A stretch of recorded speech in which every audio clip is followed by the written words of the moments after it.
कभी तुमने सोचा है कि अगर इवन पावर भी माइनस में आ गया तो तुम उससे कैसे बनाओगे? आज हम तुम्हें सिखाते हैं। देखो यहाँ पर पावर 8 मेरे भाई अगर तुम्हारे सामने यहाँ पर आता है, इवन पावर भी माइनस में आता है, तो इसका क्या इलाज है? तो यहाँ पर हम इसको करते हैं मेरे भाई आधा। तो 8 का आधा कितना होता है? 4 होता है मेरे भाई यहाँ पर, ठीक है। 4 का आधा बच्चों कितना होता है? तो 4 का आधा मेरे भाई यहाँ पर 2 होता है।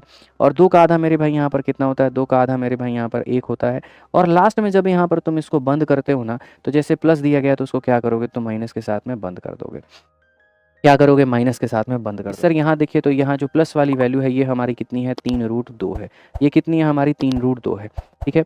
जब भी हम पावर को डबल करते हैं तो इसके स्क्वायर में से मिश्रा जी कितना घटाते हैं? 2 घटाते हैं।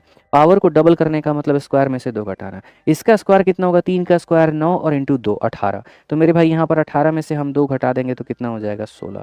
तो यानी यहाँ पर जैसे हमने पावर को डबल किया, इसके स्क्वायर में से 2 कम कर दिया तो 16 हो जाएगा। फिर से हमने पावर को डबल किया तो इसके स्क्वायर में से 2 कम कर दिया हमने, इसका स्क्वायर 256 है, उसमें से 2 कम कर दिया तो मेरे भाई यहाँ पर कितना हो जाएगा? 254 हो जाएगा। समझ में आ गया मेरे भाई यहाँ पर बात? प्लस से अगर हम नेगेटिव में जाते हैं तो हम यहाँ पर क्या कहते हैं? तो मेरे भाई यहाँ पर याद रखिए, हम आपको वो वक्त पढ़ाए थे कि अगर x प्लस 1/x का मान मेरे भाई यहाँ पर इतना दिया गया हो और x माइनस 1/x का मान अगर हमारा दिया गया हो, तो हम यहाँ पर क्या करेंगे? n² - 4 करेंगे। इसके स्क्वायर में से 4 घटा देंगे, तो इसका स्क्वायर 18 है, उसमें से 4 घटा दोगे तो 14 आ जाएगा। अब तुम बोलोगे गुरुजी क्या हमको इतना सारा काम यहाँ पर करना है?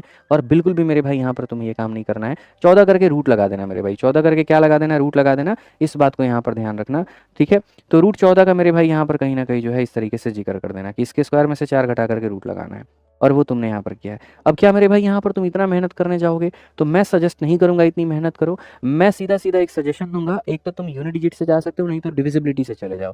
तुम्हें पता है मेरे भाई यहाँ पर 16 से तुम्हारी संख्या कटेगी, 3 से तुम्हारी संख्या कटेगी, तो 3 से पहले काट करके देखो कौन कौन कट जा रहा है। ये 3 से कट रहा है, ये 3 से कट रहा है, 4 4 8 2 10, ये 3 से नहीं कट रहा तो गोली मारो। ये 3 से कट रहा है, ये 3 से कट रहा है, 8 4 12, ये कट सकता है। यहाँ पर ये 3 से कट रहा है, ये 3 से कट रहा है, 8 4 12, ये भी कट सकता है मेरे भाई, लेकिन √11 है, और √11 तो तुम्हें कहीं पर भी देखने को नहीं मिल रहा है, तो ये कभी भी ऑप्शन हो ही नहीं सकता है। 2 और 1 3 से कट रहा है, ये भी 3 से कट रहा है, ये भी 3 से कट रहा है, तो हो सकता है। अब तुम्हारे पास में खाली मेरे भाई 2 ऑप्शन बच गए, और कौन कौन से ऑप्शन मेरे भाई बच गए? यहाँ पर सी बच गया और डी बच गया कि ये दोनों उत्तर होगा। यहाँ पर तो तुम्हारा उत्तर कितना आएगा? 5 4 9, डीएस हमारा 2 है, 2 इंटू 6 3 हो जाएगा मेरे भाई डिजिटल सम यहाँ पे। और यहाँ पर जो है मेरे भाई कितना? 8 4 12, 12 और 3 मेरे भाई यहाँ पर कितना? 15 15 4 19, 19 का 2 और 1 3, यहाँ पर इसका डीएस 3 आ रहा है। इसके डीएस की अगर हम बात करें 2 2 4 1 5 1 6, मेरे भाई ऑप्शन नंबर जो सी है वो आंसर है।